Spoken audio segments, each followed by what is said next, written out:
China's coastguard says it has expelled 4 Japanese fishing vessels from its territorial waters. The boats were reportedly operating illegally near Diaoyu from March the 21st to the 24th. CCG spokesperson Liu Dejun stated that the Chinese vessels took necessary control measures. They issued warnings and drove the Japanese boats away in accordance with the law. Diaoyu and its affiliated islands have always been China's territory, the spokesperson said.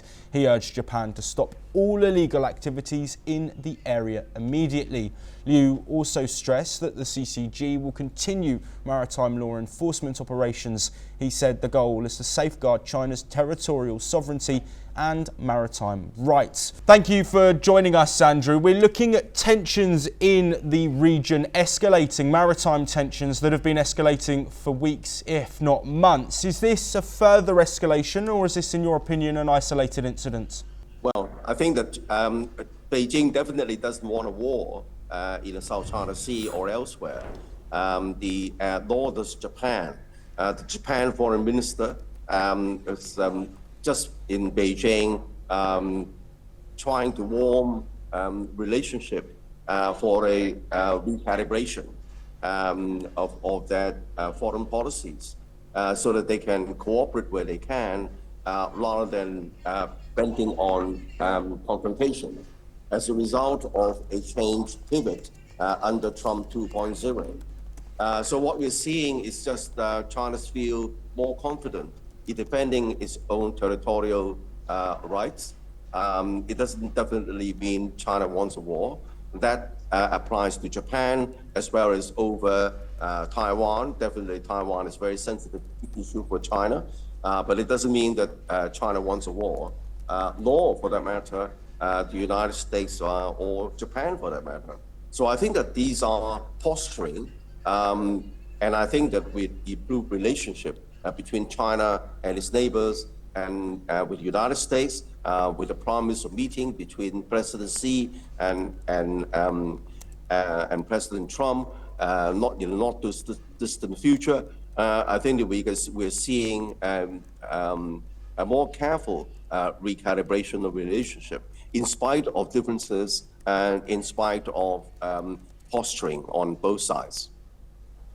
Yes, Andrew, I want to look as well at relationships specifically with Japan. We, of course, saw conversations taking place between Japan, South Korea and Chinese top diplomats taking place in Tokyo. We've also heard a minister lambast China for action around a Japanese island. How are those tensions going to look moving forward? Is there going to be more work towards an alliance, or could this throw a spanner in the works? I don't think that the territorial claims are going to be resolved in the near or even in the distant future.